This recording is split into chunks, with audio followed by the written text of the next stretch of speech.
dari dia. Loading. Lanjut ya. Yang keenam, bisnis berupaya mengembangkan produk. Upaya untuk menambah keuntungan bisnis berupaya untuk menambah jenis produk yang dihasilkan. Ya, yang itu tadi awalnya dia hanya semisal kayak Coca-Cola. Dia kan dulu awalnya minuman soda saja kan. Karena kemudian ada kompetitor yang lainnya. Dalam artian dia ingin juga menambah variasi atau varietas dari produk yang dihasilkan. Dia menghasilkan suatu produk teh, juga minuman teh dari perusahaan Coca-Cola kan juga ada. Terus apa lagi ya? Lagi ya dari Coca-Cola itu. Pokoknya ada beberapa variasi. Jadi tidak hanya soda saja. Atau Sprite, Fanta, ya. Konsumen juga pembikin ada Pulpy Orange. Ya, itu dari perusahaan Coca-Cola ya. Ya, jadi tidak berfokus pada minuman soda saja. Selalu menambah jenis. Nah, tentunya kan ini kan akan apa? Berakibat pada atau mempunyai efek positif pada penambahan keuntungan atau benefit yang diterima oleh perusahaan itu sendiri. Konsumen juga semakin bersaing bersaing untuk mendapatkan barang yang sama. Ya, berkompetisi. Memang pada saat itu tadi, makanya itu tadi Pak harus cermat memang seorang proyeksi di sini pemasaran. Dia atau dengan berkolaborasi dengan manajer produksi, dia memproduksi barang satu harinya 60 unit yang memang pada waktu itu bisa memenuhi pangsa pasar konsumen waktu itu. Jadi tidak terjadi suatu kompetitor atau kompetisi di antara para konsumen itu sendiri. Kemudian ada bisnis mempertahankan posisi pasar, yaitu salah satu ukuran yang sering digunakan adalah mengetahui posisi pasar adalah market share atau pangsa pasarnya.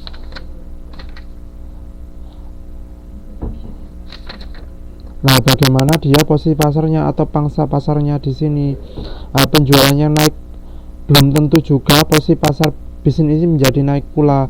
Jika permintaan keseluruhan naik 20%, sementara penjualan produk sebuah bisnis naik hanya 10%, maka penjualan produk bisnis ini naik tetapi posisi pasar sebenarnya turun. Gitu loh. Jadi ada di sini beberapa konsumen yang mulai tidak loyal atau mungkin dari konsumen pelanggan yang lama atau pelanggan yang baru itu sendiri, dan memang benar-benar perlu diselidiki secara langsung di lapang dengan mulai survei konsumen atau survei pasar itu sendiri.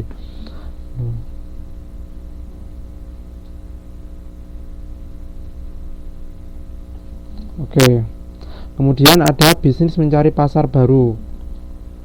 Ada pasar yang baru, yaitu sebuah bisnis merupakan potensi baru untuk melakukan peningkatan, pengembangan, dan berbagai macam lainnya. Jadi yang awalnya dia bisa pasarnya dia hanya untuk kalangan tertentu saja. Dia awalnya concentrated market saja, kemudian dia akan mengembangkan menjadi semua lapisan. Lapisan kalangan konsumen akan dituju untuk sasaran produknya. Nah, jadi pasarnya baru di sini, sehingga dilakukan peningkatan di sini, yaitu produksinya, sehingga dapat memenuhi permintaan pasar yang baru itu sendiri yang sudah mulai dibidik. Dan pengembangannya nanti seperti apa di lapang, itu juga perlu diperhatikan. Concentrated rumit juga jadi tukang survei.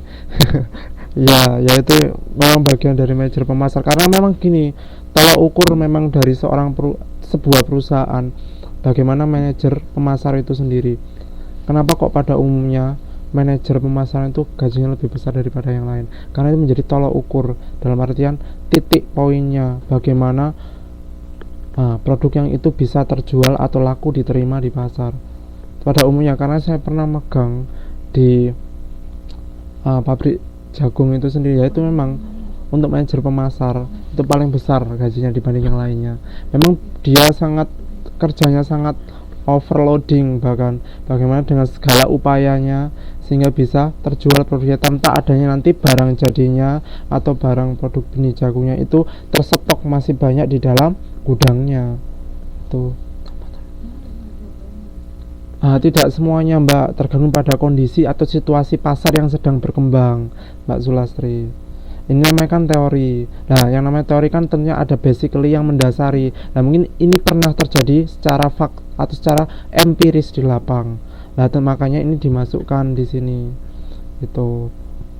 Jadi memang nggak selalu lihat kondisi, kan namanya dunia sosial atau dunia marketing itu kan selalu dinamis, ada berbagai macam di sini yang akhirnya nanti memberikan atau ada model-model yang memang harus disesuaikan dengan pada saat pasar yang berkembang pada saat itu terjadi. Kemudian bisnis bertahan hidup, ya berarti tergantung dengan lingkungannya. Ya, makanya kenapa kok lingkungan memberikan faktor yang besar. Kita sendiri aja kan dipengaruhi oleh faktor genetik dan faktor lingkungan, dan faktor lingkungan memberikan kontribusi yang besar pada perilaku kita. Hampir berapa Mbak? 80%, hampir itu, bahkan 90%, hanya 10% yang jadi genetik. Makanya lingkungan memberikan faktor yang sangat besar bahkan pada diri kita sendiri. Apalagi ini pasar gitu, pasar hampir 100% lingkungan. Ya mungkin berapalah skala 5% atau berapa itu diatur pada individu-individu yang memang itu dalam suatu perusahaan itu sendiri. Iya, lebih berpengaruh daripada genetik, benar. Dan bisnis bertahan hidup, diperlukan perubahan positif untuk bertahan agar bisnis tetap eksis dan dapat bertahan hidup. Nah, dengan banyaknya suatu kompetitor, kan nggak awalnya kan memang perusahaan itu berdiri sendiri, kemudian ada kompetitor yang di situ mulai masuk pada pasar yang dia bidik. Nah, akhirnya dia bagaimana dia untuk kebijakan untuk bertahan hidup? Nah, itu tadi dia memperlebar pasarnya. Dia tidak hanya concentrated market saja, akan tapi dia bisa unconcentrated atau undifferentiated market. Dia menembak semua kalangan pasarnya. Nah, itu salah satu strateginya.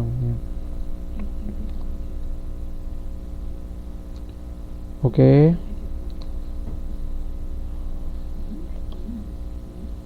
Iya, lingkungan sangat dominan, Mbak Ari.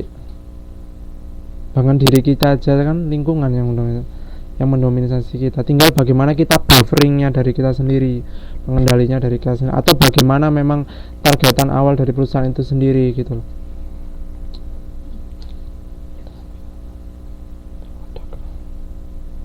Sekali berkodak bisa. Nah, itu karena memang di situ tidak bisa memberikan suatu inovasi. Kan ada Kodak, ada Canon. Itu sendiri kan ada spesifikasi atau program-program baru yang memang diterapkan di situ. Nah, di Kodak tidak bisa menyamai atau tidak bisa menghasilkan suatu derivasi dari produk itu sendiri atau menghasilkan produk yang sama. Nah, akhirnya kan dia kolaps di pasar. Oke.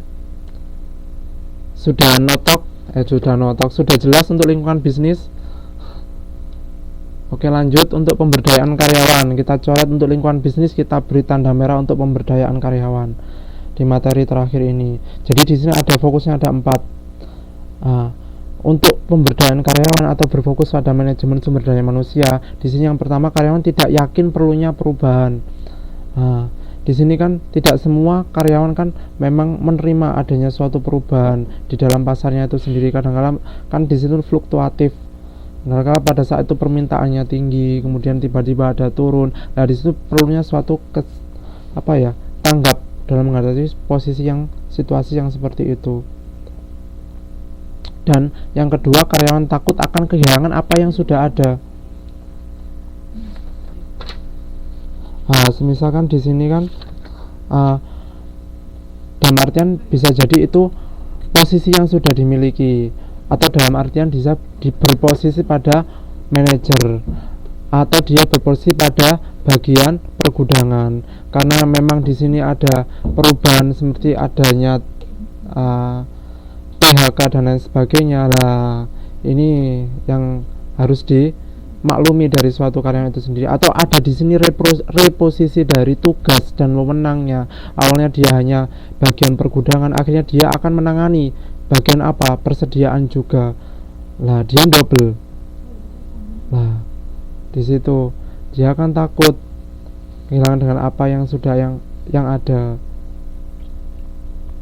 Nah, di sini memang memberikan bekal pengetahuan atau pemahaman yang cukup itu sangat penting. Jadi ada suatu kayak mungkin di sini ya, seorang manajer sumber daya manusia atau bagian HRD adanya suatu training. Jadi training nggak hanya di awal saja, tapi adakannya dalam skala 3 bulan sekali atau 6 bulan sekali. Ada training yang istilahnya mungkin untuk kegiatan refreshing atau outbound atau seperti apa.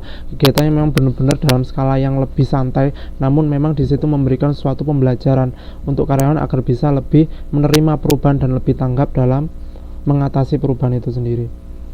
Nah, yang nomor 3, karyawan merasa takut mengalami kegagalan. Nah, di sini memang bekal pengetahuan yang cukup mengenai perubahan ya, mungkin di sini suatu manajer sumber daya manusia atau HRD sendiri kan juga memberikan suatu pemaparannya seperti apa kegagalan-kegagalan yang pernah dialami. Kan namanya perusahaan kan gak mungkin kan selalu dia menanjak terus dan selalu pada kondisi yang stagnan konstan. Tentunya ada di sini ada kalanya dia kondisinya turun. Nah, turunnya di sini kan karena adanya suatu permasalahan, ada suatu kegagalan yang terjadi. Nah, itu sebagai up down ya, fluktuatif. Nah, ini sebagai salah satu pembelajaran. Nah, itu dianalisis sebagai untuk pembelajaran pada saat mungkin hal ini terjadi pada masa selanjutnya. Nah, ini bisa disaringkan pada karyawan tersebut. Nah, pada saat nanti terjadi suatu kondisi seperti ini, nantinya bisa diambil suatu solusi yang seperti ini. Nah, seperti itu. Dan yang terakhir yaitu karyawan tidak mempunyai toleransi dan gambaran terhadap perubahan. Jadi memang kadang kalanya atau walaupun sudah diikutkan manajemen training, ada di situ ada kebijakan dari manajer atau HRD itu sendiri, ada suatu pelatihan memang 3 bulan sekali atau 4 bulan sekali untuk sekedar refresh atau sekedar untuk mengadakan tambahan materi mengenai nanti proyeksi penjualan yang nantinya semisal proyeksinya segini, apa yang nanti terjadi atau hal buruk yang terjadi, apa yang nanti harus kita cari solusinya atau jalan keluarnya. Nah, tetap aja kalau namanya tiap fisik ataupun tiap kondisi emosional seseorang kan berbeda-beda. Nah, ya ininya nantinya di sini harus cermat seorang HRD itu memilih atau bagaimana dia menseleksi suatu manajemen sumber daya yang nanti benar-benar bisa menangani kondisi produksi yang akan berjalan pada perusahaan itu sendiri. Memang kondisi mental ya di sini, kondisi positif. Mas Muhammad Riwayu ya. Nah, dari pembelajaran kita untuk lingkungan bisnis dan pemberdayaan karyawan ini sudah mau habis, ini tinggal slide terakhir. Nah, ini beberapa atribut kebiasaan cerdasnya. Jadi kita sebagai karyawan, apapun itu posisinya, harus berpikir dan berakal. Dalam artian kita berpikir dan berakal secara positif dengan perubahan yang ada. Kita sudah di manajemen training, kita sudah ikut pelatihan. Nah, tentunya kita harus siap di situ, punya pikiran yang positif dan menggunakan penalaran dan untuk menjawab suatu permasalahan. Jangan selalu menggunakan perasaan, jangan takut saya nanti gagal atau saya seperti apa. Nah, gitu. Dan belajar atau mengerti dari pengalaman. Nah, makanya tadi pengalaman itu sangat penting untuk menjadi suatu pembelajaran pada proyeksi produksi selanjutnya.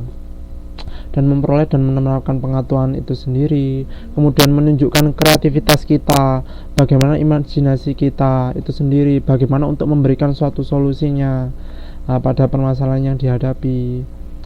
Dan kita harus berani berurusan dengan situasi yang kompleks dan membingungkan. Kita harus terlibat secara optimal di dalam situ, kita memberikan suatu kontributifnya. Jangan kita menghindar atau jangan kita pasif di situ. Nah, dan tanggap dengan cepat dan sukses dengan lingkungan yang baru. Nah, dengan lingkungan yang baru, sebenarnya yang tadi ada karyawan yang awalnya dia hanya di pergudangan dan kemudian dia juga harus mengurangi stok atau buffer stok dan lain sebagainya. Dia harus tanggap dengan kondisi lingkungan yang baru itu sendiri. Bagaimana dia bisa memanajemen sehingga bisa berjalan sesuai dengan sedia kalanya. Kurang pede aja gitu ya. Terus mengenal arti penting relatif dari setiap unsur dalam suatu situasi.